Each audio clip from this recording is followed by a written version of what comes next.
Shelter dogs' lives are not full of lavish luxuries.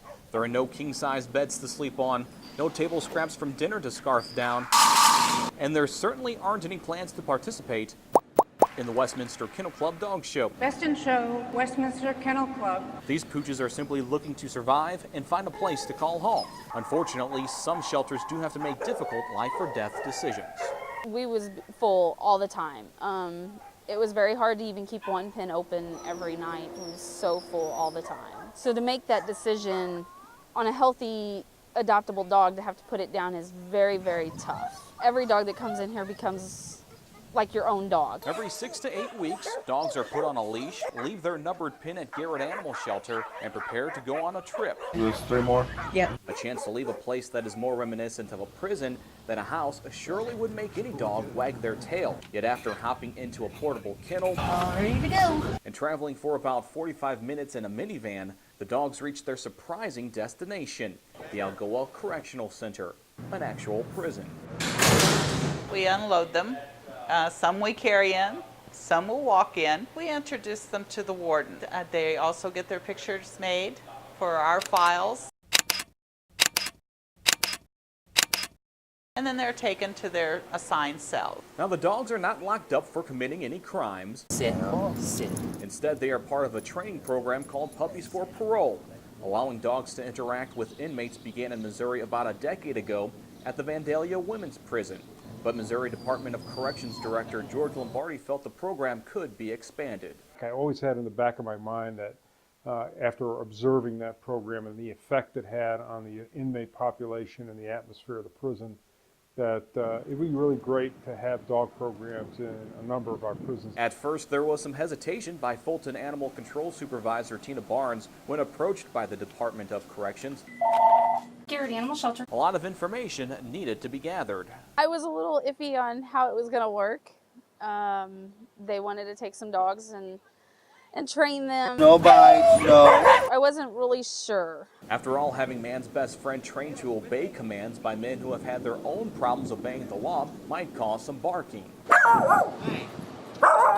Then again, any possible concerns were addressed. The issue in my mind was deciding which inmates are going to be chosen to do it. Behaviors is a big issue. You know, do they get a lot of violations? What their crime is? I mean, we do an extensive background because we don't want somebody who maybe in the past has abused an animal. Eventually, Garrett Animal Shelter agreed to join the program and sent 4 dogs to the prison.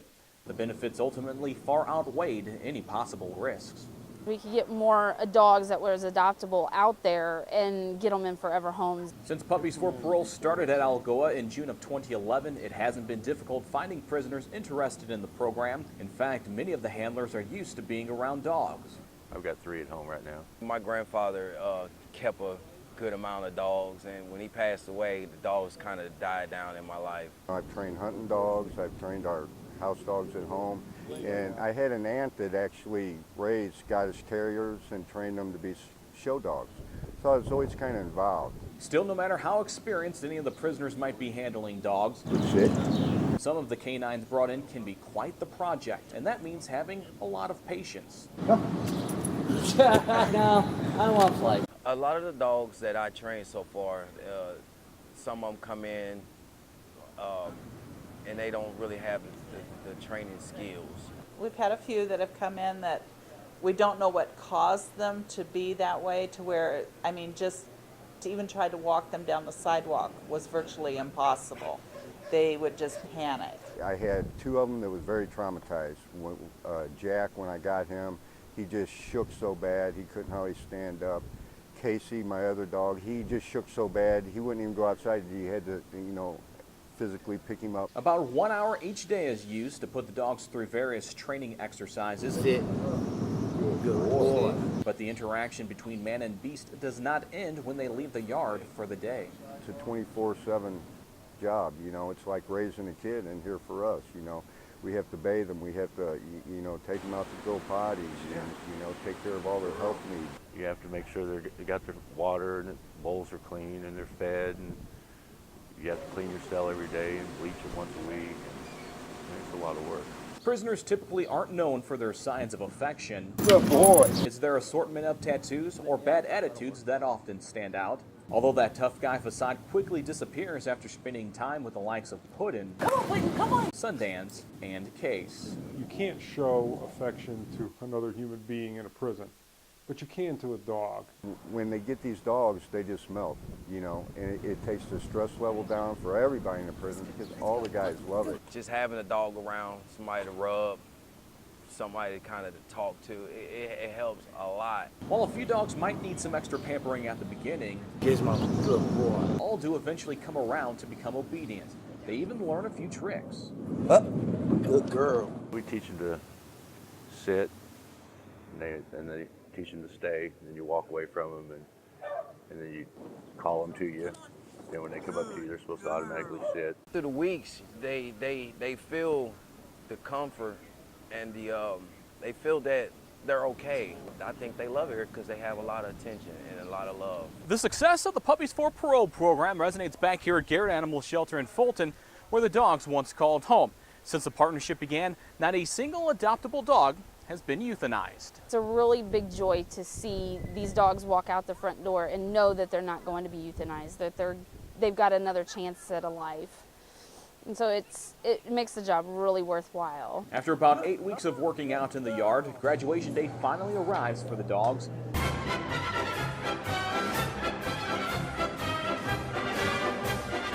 The time of both great excitement and also some uncertainty. Who will be the dog's new handler? High five. Will the dogs be able to enjoy their favorite treats? It's also a day where the prisoners and staff have their emotions pulled in many directions. I like to, you know, turn the leash over, and I hate doing it.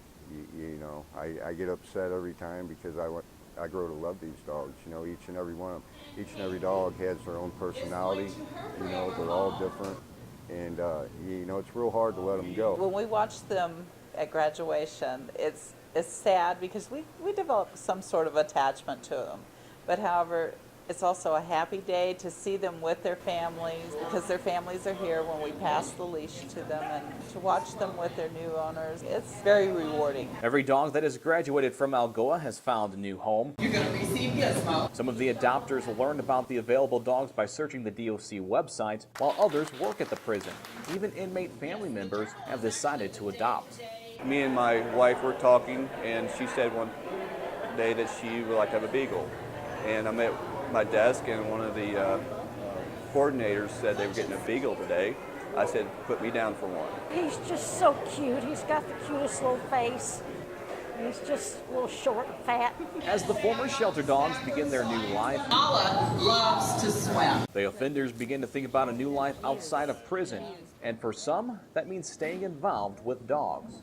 I'm really looking forward to maybe finding a job out at a dog shelter or something like that, because I actually like doing this now. I'm going to stay involved. You know, I have a lot of literature from back home, organizations that's back home. I've adopted my own dog. I was the first inmate here to adopt a dog. So I got Debo waiting for me at home. The prisoners' faces might change, the dogs' faces might change. What won't change at Algoa is the mission of the Puppies for Parole program. To save as many as we can. Here's to many more years. Algoa's Puppy for Parole.